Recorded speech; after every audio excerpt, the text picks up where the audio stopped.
Oke, bismillahirrahmanirrahim. Assalamualaikum warahmatullahi wabarakatuh. Waalaikumsalam warahmatullahi wabarakatuh. Alhamdulillah wassalatu wassalamu ala Rasulillah wa ala alihi wa ashabihi wa mawalah.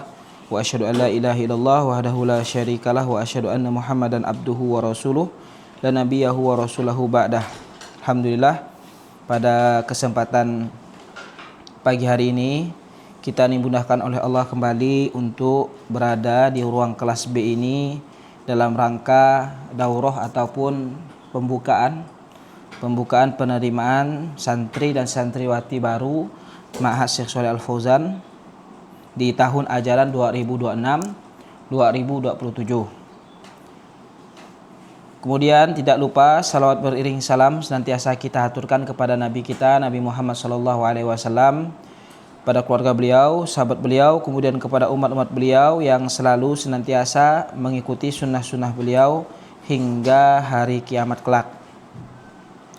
Nah, di pertemuan pada pagi hari ini kita sedikit membahas, yaitu tentu pembahasan yang kita pahami dan sudah sering, ya, yang sudah sering kita bahas dan sering juga kita ulang-ulang murojaah. Kenapa? Terkadang tujuan kita dalam mempelajari ilmu agama itu, ya, berubah di tengah jalan. Kadang awalnya betul, di tengah-tengahnya berubah. Nanti di tengah berubah lagi, di ujungnya betul. Ya, jadi otomatis kita harus selalu senantiasa murojaah. Selalu untuk murojaah ataupun mengingat kembali lagi tujuan kita belajar itu apa. Ya, tujuan kita belajar itu apa sih? Tujuan kita belajar nih supaya kita tatkala belajar itu tidak sia-sia. Nah, itu yang lebih penting. Ya, karena sesungguhnya amalan itu tergantung dengan niatnya. Kita belajar itu amalan atau bukan? Amalan atau bukan? Belajar. Beramal apa bukan? Beramal. Belajar. Antum baca buku, tulis, ya, ngafal. Apalagi? Banyak ya?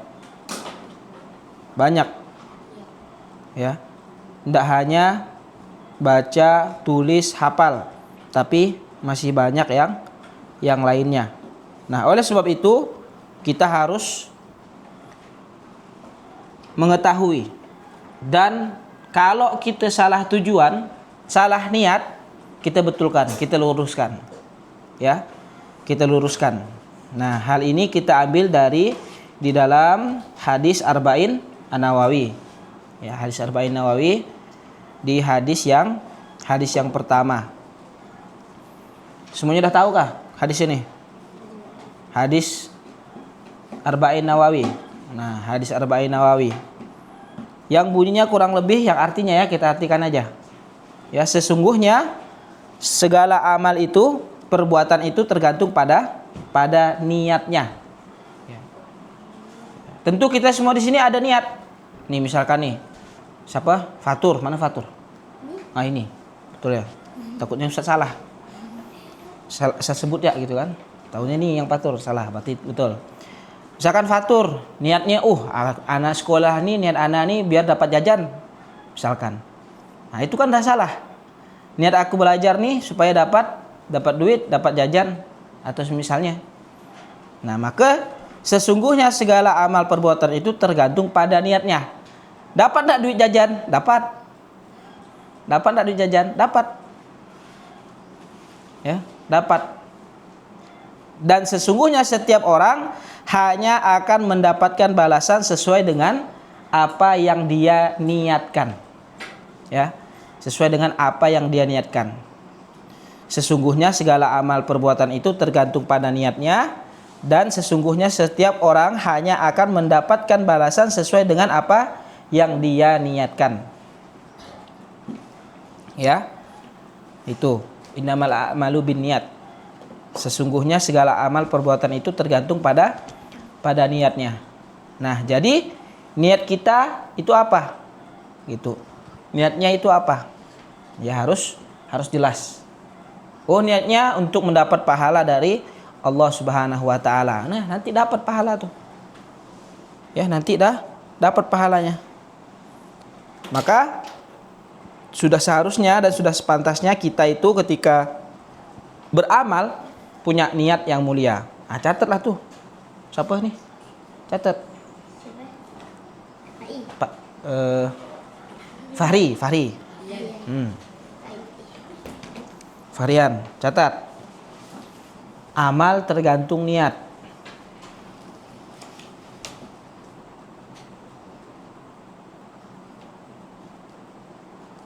Amal tergantung niat. Setiap orang hanya mendapatkan balasan sesuai dengan apa yang dia niatkan. Setiap orang hanya akan mendapatkan balasan sesuai dengan apa yang dia niatkan. Nah, ini penting. Penting kenapa? Nanti ujungnya itu akan didapatkan. Ujungnya nanti antum kelas 3, kelas apa? Kelas 9 gitu, kelas 12 kuliah misalkan nanti ke depannya ya. Itu nanti akan dapatkan hasilnya. Apa sih fungsi belajar nih? Ya. Nah, kalau kita belajar tidak ada niatan untuk mendapat pahala dari Allah Subhanahu wa taala, itu kita akan merugi. Rugi kita. Dah capek-capek. Ya. Jauh dari orang tua. Pergi keluarkan biaya. Pergi waktu kita usahakan, maksudnya setiap hari kita baca Quran, setiap hari kita baca buku, setiap hari kita ngafal, setiap hari kita ini ya, tidak main gitu ya. Kita tidak main sebagaimana kawan-kawan kita yang main ya. Kita baca doa banyak-banyak, ngapal doa ini, ngapal doa itu, ternyata niatnya itu salah. Niatnya apa tadi awalnya? Niatnya supaya dapat jajan. Dapat jajan. Mayan seminggu 50.000 misalkan. Ya kan? Padahal 50.000 sehari dah habis. Sekarang nih 50.000 sehari dah habis dah. Maka nah, tabungan akhirat itu adalah pahala. Pahala. Siapa yang tidak dapat pahala? Jadi mudah dalam mendapat pahala, salah satunya niatkan belajar kita ini untuk ibadah. Tuh. Macam sholat. Sholat ibadah bukan? Ibadah. Belajar pun ibadah. Belajar ilmu agama juga ibadah. Ya. Belajar ilmu agama pun juga termasuk ibadah. Nah. Kemudian dilanjutkan, maka siapa saja yang hijrahnya karena Allah dan Rasulnya, maka siapa saja yang hijrahnya, hijrah ada beberapa definisi hijrah tuh. Siapa saja yang hijrahnya karena Allah dan Rasulnya, maka hijrahnya terhitung pahala kepada Allah dan Rasulnya. Hijrahnya itu dihitung pahala karena diniatkan untuk Allah dan Rasulnya. Nah, jadi belajar untuk apa? Untuk dapat pahala dari Allah dan ngikutin Rasulullah Sallallahu Alaihi Wasallam. Ya, ngikutin Rasul dan apa? Supaya dapat pahala dari Allah Subhanahu wa taala. Itu tujuan kita belajar, ibadah lainnya, baca Quran, ngafal matan, ngafal semuanya, jauh dari orang tua. Tak bisa berbakti kepada orang tua dalam waktu sedikit ya, walaupun sebulan, 2 bulan, 3 bulan. Tapi kan berbakti kepada orang tua kan berpahala juga. Begitu juga orang tua antum menyekolahkan antum itu untuk dapat pahala. Karena di antara ya amalan jariyah yang memang manfaatnya akan dirasakan oleh orang tua adalah mengajarkan anaknya ilmu agama. mengajarkan anaknya ilmu agama. Satu, kalau antum menjadi anak soleh atau solehah, siapa yang doakan orang tua antum? Antum kan? Ya Allah, ampunkanlah dosa kedua orang tua hamba. Tuh, investasinya tuh. Yang kedua, sedekah jariyah. Kenapa? Selama anaknya ini berguna untuk manusia, maka beliau sebagai orang tua, kita sebagai orang tua akan mendapatkan pahalanya. Tuh. Ya, akan mendapatkan pahala. Maka antum jangan berpikir tega benar orang tua anak nih mondokkan anak. Anda nak melayah anak ke, nak jauhkan anak dari anak ini kan gitu kan. Supaya anak jauh dari orang tua ke apa? Bukan. Orang tua antum itu berharap antum jadi anak yang soleh dan solehah, sehingga apa? Dapat menjadikan antum semuanya ini sebagai anak yang soleh dan solehah dan mendoakan mereka nanti ketika sudah tiada. Sekarang pun juga didoakan, ya Allah, ampunkanlah dosa kedua orang tua hamba, dosa ibu bapak hamba. Tuh, siapa yang doakan? Anak. Jadi jangan berpikiran aneh-aneh kepada orang tua. Ngapa bah mak nih nyekolahkan aku dipondokkannya aku nih gitu. Jangan pikiran gitu. Pikirkanlah apa? Masa depan antum semuanya. Nah, tadi apa? Siapa saja yang hijrahnya karena Allah dan Rasulnya, maka hijrahnya itu terhitung pahala kepada Allah dan Rasulnya. Dan siapa saja yang hijrahnya karena dunia, ya, siapa saja yang hijrahnya itu karena dunia yang ingin dia peroleh, yang ingin dia dapatkan, atau karena wanita yang ingin dia nikahi, ya, atau wanita yang ingin dia nikahi, maka hijrahnya itu. Dan siapa saja yang hijrahnya karena dunia yang ingin dia dapatkan, dunia misalkan dapat duit banyak, ya, dapat harta yang berlimpah, rumah megah, mobil mewah, ya, hijrahnya karena dunia yang ingin dia peroleh, atau karena wanita yang ingin dia nikahi, atau karena ada incarannya. Misalkan, wah aku nih supaya biar aku di pondok ini biar suka sama Pulanah nih, atau Pulan sebaliknya. Ya, ada incarannya supaya dapat kayak gini gitu. Maka hijrahnya itu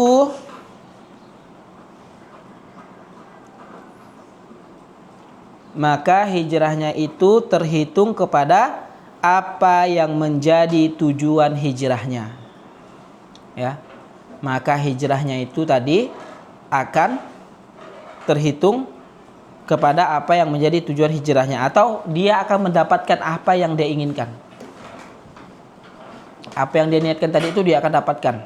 Misalkan dia awalnya pengen dapat jodoh, dapat jodoh tuh. Ya, ngapa pondok pesantren? Supaya dapat jodoh anak pesantren, misalnya gitu. Dapat nanti itu. Ya. Tapi niatnya bukan karena Allah, takutnya gitu. Maka yang utama tadi apa? Hijrah ataupun perbuatan kita, amal kita itu harus tergantung pada niat kita di awal. Ya. Niat kita di awal. Nah, udah? Pelajaran yang dapat diambil sekarang hadis ini, apa sih yang kita dapatkan dengan belajar hadis ini nih? Hadis innamal a'malu binniyat, sesungguhnya amal itu tergantung pada niatnya. Tulis itu. Tulis. Pelajaran yang dapat diambil. Ya, pelajaran yang dapat diambil. Harun, tulis Harun.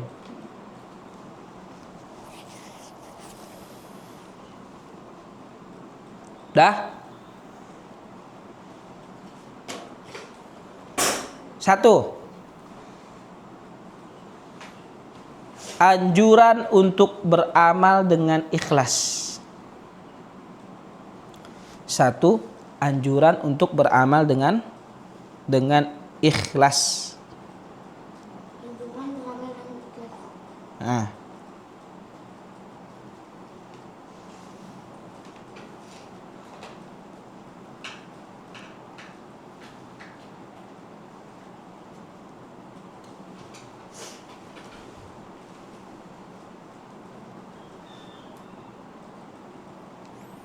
Dah.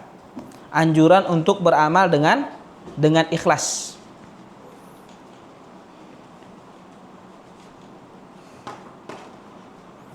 Ngapa harus ikhlas? Karena Allah tidak akan menerima amalan yang tidak benar dan dilakukan tidak ikhlas. Allah nggak akan terima. Allah itu tidak menerima amal kecuali yang benar. Jadi Allah akan menerima amalan kita yang benar aja. Amalan yang salah, yang tidak masuk kategori, maka tidak masuk. Tidak akan Allah terima. Dan harus untuk mengharap atau mencari ridho Allah. Ketika kita beribadah, itu ridhonya Allah yang kita inginkan. Bukan ridho ustadz, bukan ridho ustazah, bukan ridho orang tua. Yang paling utama adalah ridhonya Allah dan Rasulnya. Ya, ridhonya Allah. Ya, ridhonya Allah Subhanahu wa ta'ala. Itu yang pertama apa? Anjuran untuk beramal dengan ikhlas. Jadi apapun amal antum, sedekah ke apakah harus ikhlas. Jangan nanti sedekah diingat-ingat, nanti sedekah 10 tahun. Ingat enggak kau dulu? Aku sering belikan kau gorengan.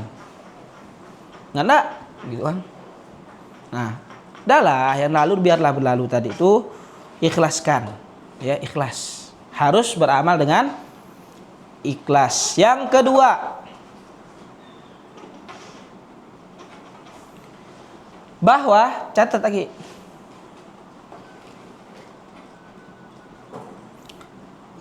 bahwa beramal amalan soleh atau beramal amalan kebaikan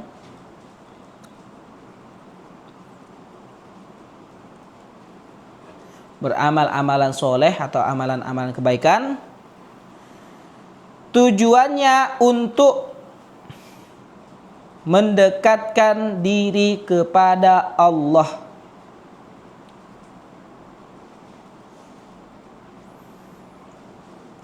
Apa? Tujuannya untuk mendekatkan diri kepada Allah Subhanahu wa ta'ala.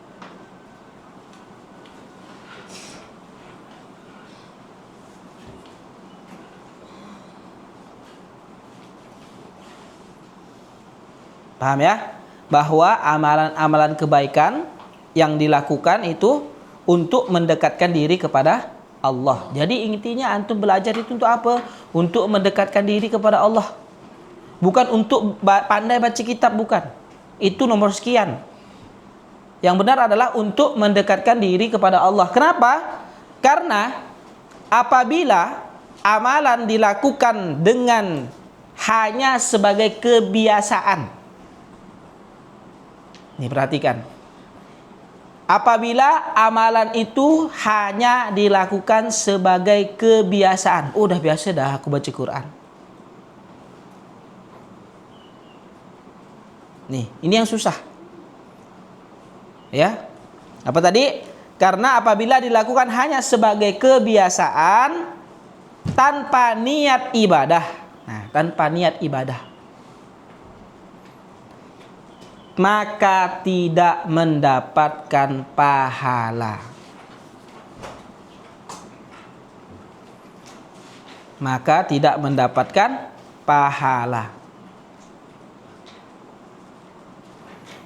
Meskipun amalan itu sah secara hukum. Contoh sholat. Meskipun apa? Amal itu sah secara hukum, tapi kita tidak ada niat untuk ibadah. Cuman kebiasaan ya. Azan, orang azan, sholat. Pondok di pondok, ngaji. Tak ada niat untuk ibadah, untuk mendekatkan diri kepada Allah. Itu sama halnya tidak mendapatkan pahala. Kayak makan. Makan kalau antum tidak ada niat sekali untuk ibadah. Ada ke Ustaz makan untuk kita ibadah? Ada. Ya Allah, saya niat makanan saya ini masuk ke dalam mulut saya untuk kuat baca Quran, untuk kuat beribadah, untuk kuat berdiri di dalam sholat. atau untuk kuat mencari nafkah di luar. Nah, tapi kalau makan ya, boleh. Makan ya, tidak ada niat sama sekali, tak ada nilai ibadahnya. Pertanyaan kita, makan ibadah enggak? Bukan. Pada dasarnya makan itu boleh, mubah. Ada yang bilang makan wajib. Berarti kalau tak makan, berdosa. Ada. Kasihanlah yang tak makan, yang banyak orang-orang yang tak makan di kolong jembatan dan segala macamnya. Dah lah tak makan, lapar, berdosa pula. Ya, makan itu mubah. Tapi hal mubah ketika diniatkan untuk ibadah itu bernilai pahala. Nah, sedangkan nih kegiatan amalan ibadah kalau kita tidak niatkan untuk ibadah maka tidak mendapat pahala. Contoh sholat. Ya, ketika kita sholat tapi tidak ada niat untuk beribadah kepada Allah, tidak ada niat untuk mendekatkan diri kepada Allah, hanya sebatas absen saja. Oh, yang penting dah sholat. Yang penting dah sholat. Tidak ada niat ibadah sama sekali. Nah, itu bahayanya. Begitu juga ketika kita baca Quran. Harus ada niatkan dulu. Ya Allah, bacaan Quranku ini aku niatkan untuk ibadah kepadamu, untuk mendekatkan diri kepadamu, untuk terjauhkan dari maksiat dan segala macamnya. Nah, baru dia bernilai ibadah. Ya, baru dia bernilai ibadah. Kalau tidak antum niatkan begitu maka tidak bernilai ibadah, tidak bernilai pahala, tidak akan mendapatkan pahala. Ya, meskipun amalan itu sah secara hukum, memang amalan itu memang ibadah tuh. Sholat ibadah, puasa ibadah. Bayangkan saja nih, antum puasa Ramadan tapi tidak ada niat, sah tidak puasa kau antum? Tidak ada, tidak sah. Walaupun kita menahan lapar dan minum, puasa. Dan pertama kali di dalam suatu ibadah itu harus ada niat pasti. Wudhu misalkan, harus ada niat dalam hati, walaupun tidak ada dalam lisan. Nawaitu wudu'a lirafil hadasil, tidak ada, walaupun tidak ada di mulut, tapi harus ada di hati. Harus ada niat, baru amalan itu diterima. Sholat begitu juga niat. Puasa harus ada niat. Nah, tatkala puasa itu dinilai, udah langganan bah puasa, udah tiap tahun puasa nih. Ya, tidak ada niat sama sekali untuk ibadah, tidak ada niat sama sekali untuk mendekatkan diri kepada Allah, maka tadi hanya kebiasaan saja dan apa?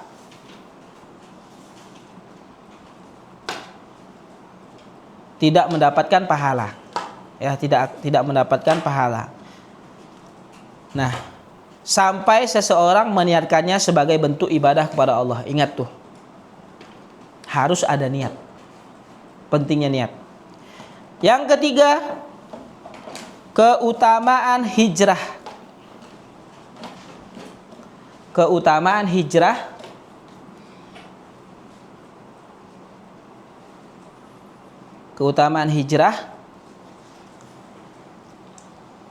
kepada Allah dan Rasul-Nya.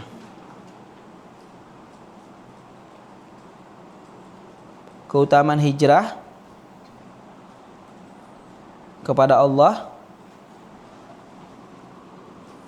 dan Rasul-Nya.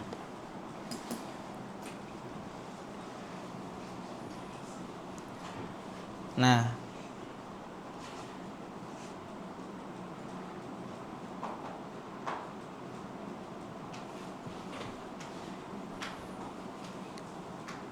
dah belum tuh.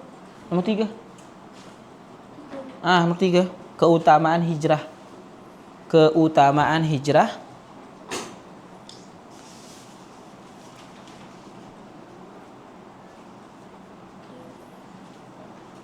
kepada Allah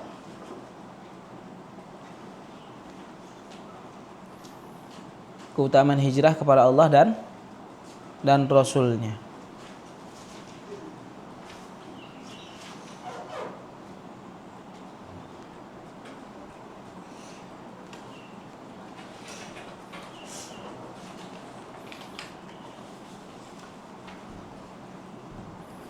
Dah? Dah, kalau dah coba sebutkan. Siapa sebutkan sini? Fahri dulu.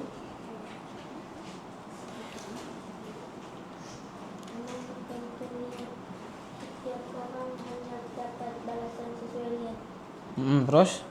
Pelajaran yang dapat diambil: 1. Anjuran beramal dengan ikhlas. 2. Bahwa Apa? beramal kebiasaan tergantung untuk membawa mendekatkan kepada Allah. Keutamaan hijrah kepada Allah dan Rasulnya. Dah, itu ya.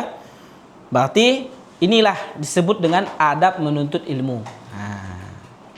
Nomor 1 adab menuntut ilmu tadi apa? Niat. Ya. Ya, ikhlas. Kemudian yang kedua sekarang. Ya, adab dalam menuntut ilmu. Kita ini kan sebagai penuntut ilmu nih. Yang pertama, kita harus mengikhlaskan niat tadi. Ya. Harus ada niat dalam menuntut ilmu agama. Harus ada niat. Jadi ketika antum belajar nih, niatkan untuk Allah Subhanahu wa taala. Yang kedua, rajin berdoa kepada Allah Subhanahu wa taala. Tulis yang kedua. Adab menuntut ilmu yang kedua adalah rajin berdoa kepada Allah taala. Berdoa kepada Allah Subhanahu wa taala.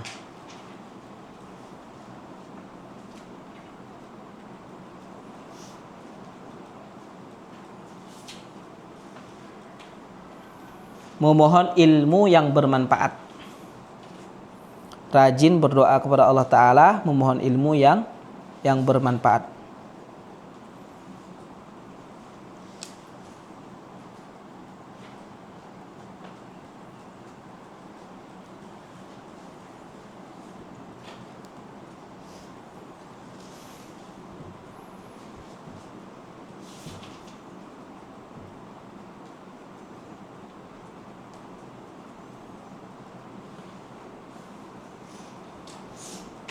Ya, rajin berdoa kepada Allah Ta'ala, memohon ilmu yang bermanfaat. Jadi harus kita sebagai penuntut ilmu itu senantiasa memohon ilmu yang bermanfaat kepada Allah Subhanahu wa taala. Allahumma inna nas'aluka ilman nafi'an. Nah, itu salah satu doanya. Ya, kalau tidak tahu doa bahasa Arab, bahasa Indonesia. Ya Allah, berikanlah hamba ilmu yang bermanfaat. Tapi kalau bisa dihafalkan. Ya. Nah, dan yang berikutnya apa tadi? Kita harus rajin berdoa kepada Allah, memohon ilmu yang bermanfaat. Memohon apa? Pertolongan Allah.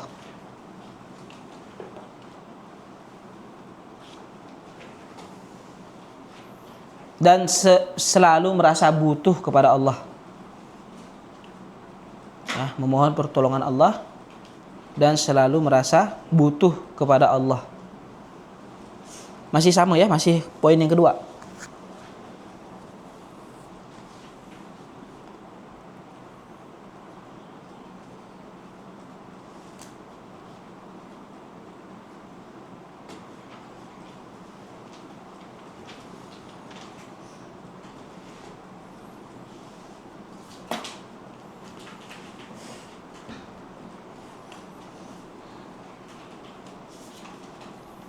Hendaknya setiap penuntut ilmu senantiasa memohon ilmu yang bermanfaat kepada Allah Ta'ala, ya kan? Harus. Dan apa? Memohon pertolongan Allah. Ingat, kita hidup ini atas pertolongan Allah. La haula wa la quwata illa billah. Tidak ada daya dan upaya melainkan atas pertolongan Allah Subhanahu wa Ta'ala. Jangan merasa kita bisa. Pada sejatinya Allah lah yang maha memampukan. Kemudian yang ketiga, Adab dalam menuntut ilmu yang ketiga itu adalah apa? Bersungguh-sungguh dalam belajar. Bersungguh-sungguh dalam belajar. Nomor 3, bersungguh-sungguh dalam belajar.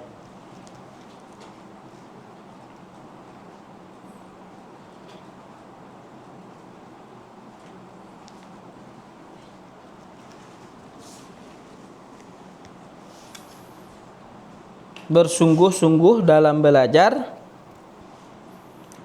dan selalu merasa haus ilmu. Dan selalu merasa haus ilmu.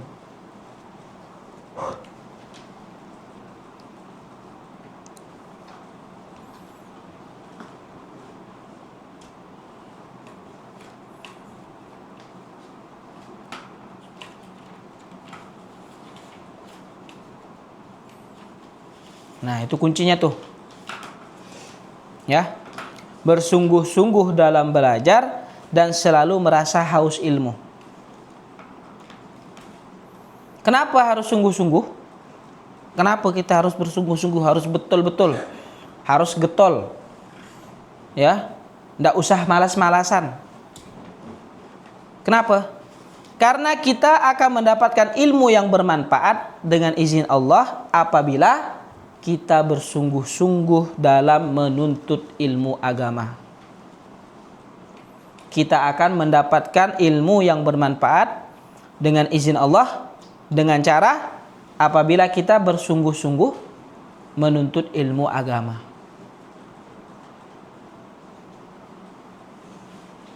Tuh poinnya tuh. Kalau kita malas-malasan, baca buku malas, murojaah malas, baca Quran malas, susah untuk mendapatkan ilmu yang bermanfaat.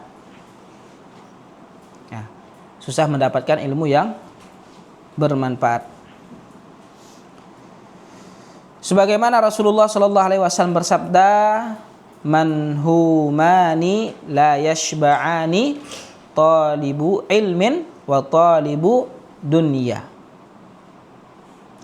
Ada dua orang yang begitu rakus dan tidak pernah merasa kenyang. Nah, perhatikan. Ada dua orang yang begitu rakus dan tidak pernah merasa kenyang. Yang pertama, penuntut ilmu agama. Ya, yang pertama adalah talibu ilmin wa talibu dunya. Dan yang kedua itu adalah pencari dunia. Ya, dunia terus dicarinya. Maka itu rakus dan tidak pernah merasa kenyang.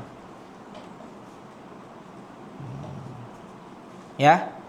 Maka jadilah penuntut ilmu yang rakus dan tidak pernah merasa kenyang dengan ilmu agama. Nah. Kemudian yang keempat sekarang, adab dalam menuntut ilmu yang keempat, tulis.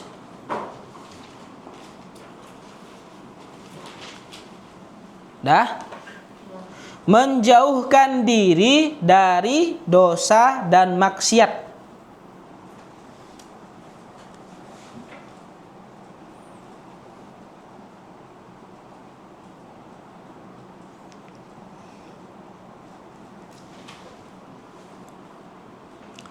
Menjauhkan diri dari dosa dan maksiat.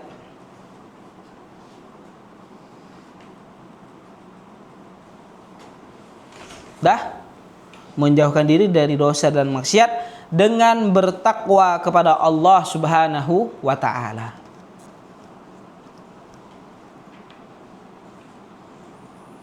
Menjauhkan diri dari dosa dan maksiat dengan bertakwa kepada Allah Subhanahu wa ta'ala.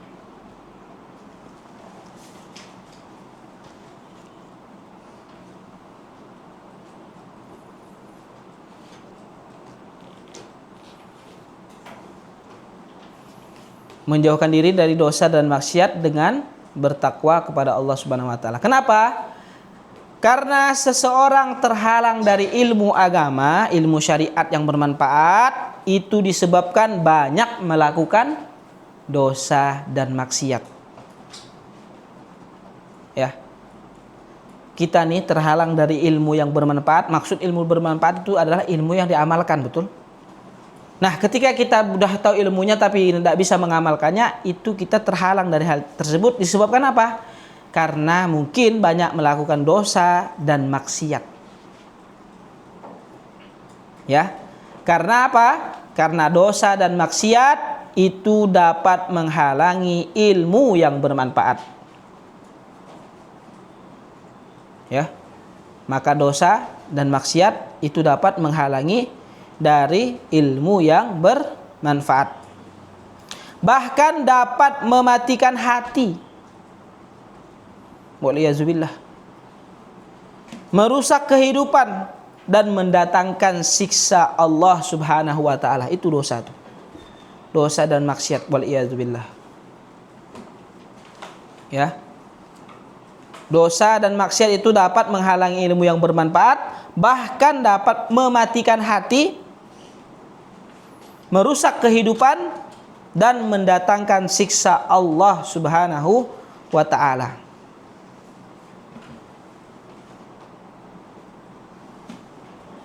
Nah, itu bahayanya dosa dan maksiat.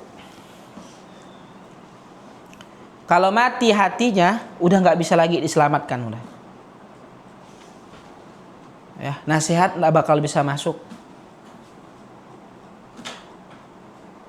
Maka hati-hati sampai demikian. Terus yang kelima, adab dalam menuntut ilmu yang kelima, tidak boleh sombong. Ya, yang kelima, tidak boleh sombong dan tidak boleh malu dalam menuntut ilmu. Ya.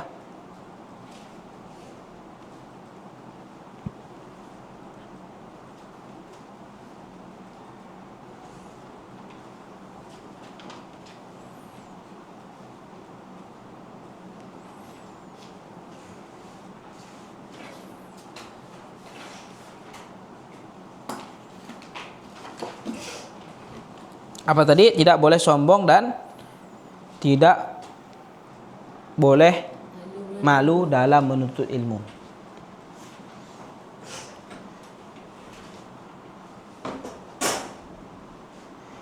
Sebagaimana disebutkan, la yata'allamu al-ilma mustahyi wala mustakbiru. Ya. Hadis riwayat Bukhari. Dua orang yang tidak belajar ilmu, ya, dua orang yang tidak akan bisa belajar ilmu, yaitu orang pemalu dan orang yang sombong. Orang dan pemalu dan sombong. Sombong tak boleh gak, pemalu tak boleh gak. Nah, ya.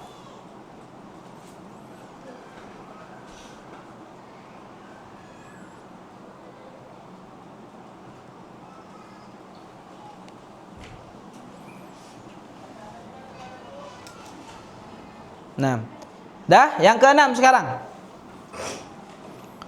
Adab menuntut ilmu yang keenam, ini ringkasnya aja ya. Kalau mau ndak ringkas sih, pakai kitab kita belajarnya. Yang keenam, mendengarkan baik-baik pelajaran yang disampaikan ustadz.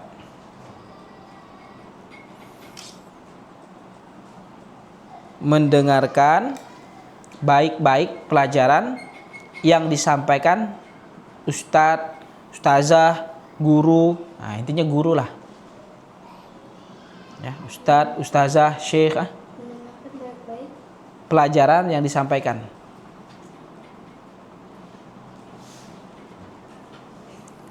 Mendengarkan baik-baik pelajaran yang disampaikan ustadz, syekh atau guru. Sebagaimana Allah Subhanahu wa taala berfirman, "Fabashshir ibadil ladzina yastami'una al-qaula fayattabi'una ahsanah. Ulaika alladzina hadahumullahu wa ulaika hum ulul albab.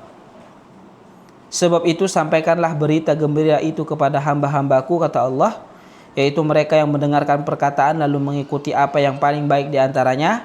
Mereka itulah orang-orang yang diberi petunjuk oleh Allah dan merekalah orang-orang yang mempunyai akal sehat. Quran surah Az-Zumar ayat 17 sampai 18. Kemudian yang ketujuh, adab dalam menuntut ilmu adalah diam ketika pelajaran disampaikan.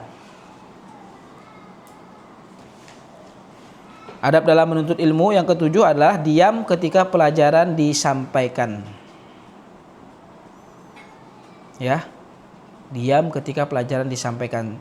Sebagaimana Allah Subhanahu wa taala berfirman, "Wa idza quri'al Qur'anu fastami'u lahu wa ansitu la'allakum turhamun." Dan apabila dibacakan Al-Qur'an, maka dengarkanlah dan diamlah agar kamu mendapatkan rahmat. Quran surah Al-A'raf ayat 204.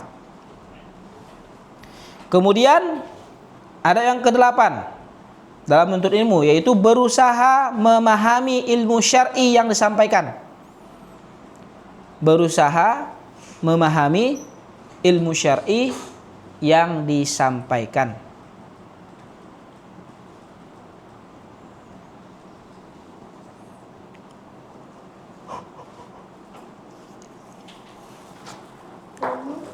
Berusaha memahami ilmu syar'i yang disampaikan.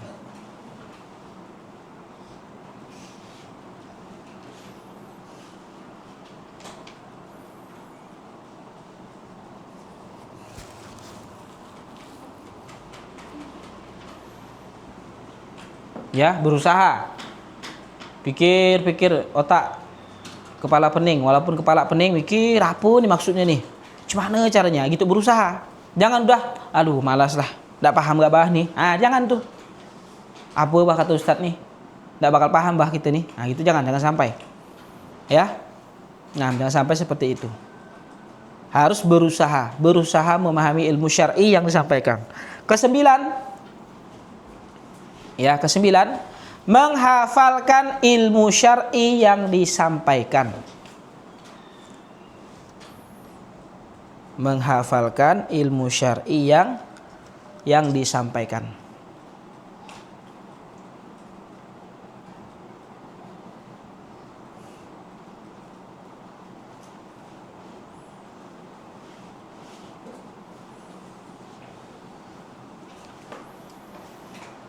Menghafalkan ilmu syar'i yang disampaikan. Rasulullah sallallahu alaihi wasallam bersabda, "Naddarallah imra'as sami'a maqalati fawa'aha wa hafidhaha wa ballaghaha. Farubba hamili fiqhin ila man huwa afqahu minhu." Semoga Allah memberikan cahaya kepada wajah orang yang mendengarkan perkataanku, kata Rasulullah. Kemudian dia memahaminya, menghafalkannya dan menyampaikannya. Banyak orang yang membawa fikih kepada orang yang lebih faham daripadanya. Jadi intinya apa? Mendengarkan perkataan Rasul, memahaminya, menghafalkannya dan menyampaikannya. Dengarkan, pahami, hafalkan, kemudian baru sampaikan. Jangan baru didengar dan disampaikan. Hafalkan dulu. Kan gitu, antum mau cerita ke orang kan, antum hafalkan dulu kan. Ceritanya gimana, alurnya gimana. Baru antum ceritakan. Kalau enggan, sikit-sikit tak selesai cerita tuh. Gitu juga pelajaran. Ya. Kemudian yang ke-10 yaitu adab dalam menuntut ilmu agama, mengikat ilmu atau pelajaran dengan tulisan. Mengikat ilmu atau pelajaran dengan tulisan.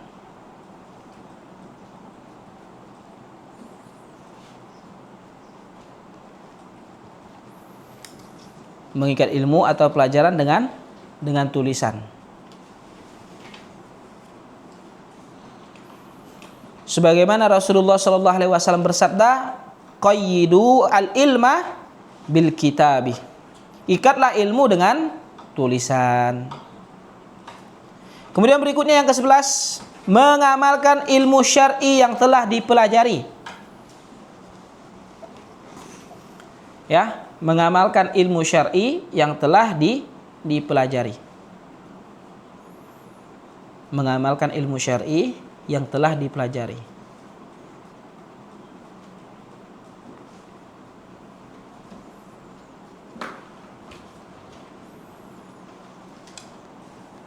Sebagaimana Nabi Shallallahu Alaihi Wasallam bersabda, "Mathalul alimi alladzina yu'allimun nasa al khaira wa yansa nafsahu kamathalis siraji yudhi'u lin-nasi wa yahriqu nafsahu."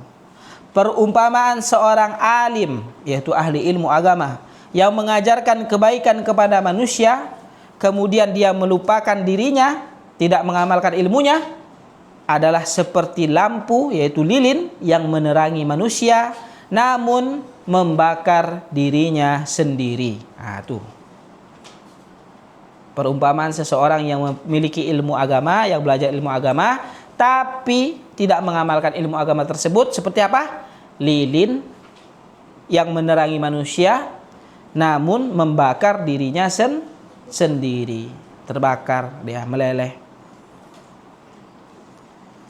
Kemudian yang ke-12 dalam menuntut ilmu agama adalah berusaha mendakwahkan ilmu.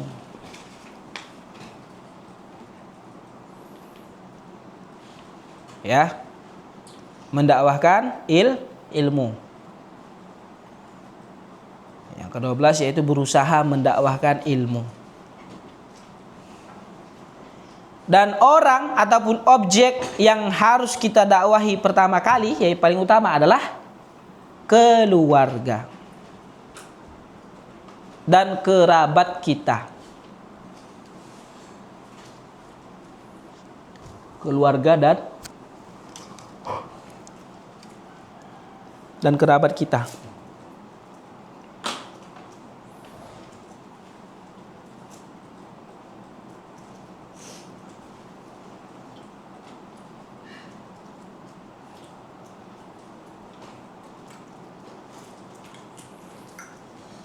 Nah, objek dakwah yang paling utama dari kita itu adalah siapa? Keluarga dan kerabat kita. Sebagaimana Allah Subhanahu wa taala berfirman, "Ya ayyuhalladzina amanu qu anfusakum wa ahlikum naran wa quduhan nas wal hijaratu 'alaiha malaikah ghiladun syidadun la ya'sunallaha ma amarahum wa yaf'aluna ma yu'marun."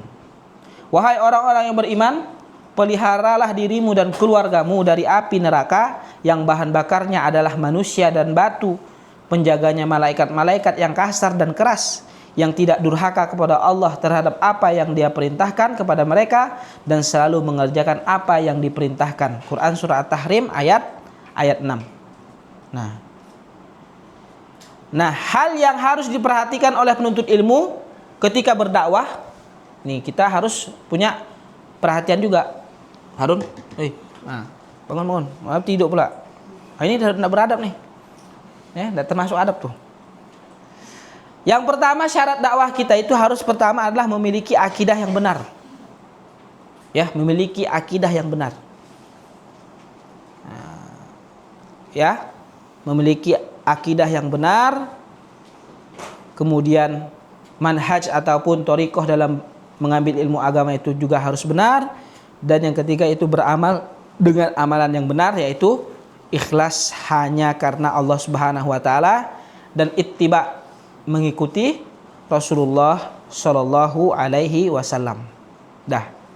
Itu aja yang dapat kita sampaikan di pertemuan pada pagi hari ini. Kurang dan lebihnya mohon maaf. Syukran jazakumullah khairan. Kita cukupkan dengan membaca hamdalah alhamdulillahirabbil alamin dan dengan membaca doa kafaratul majlis. Subhanakallahumma bihamdika asyhadu an la ilaha illa anta astaghfiruka wa atubu ilaik. Kalau ada pertanyaan dipersilakan.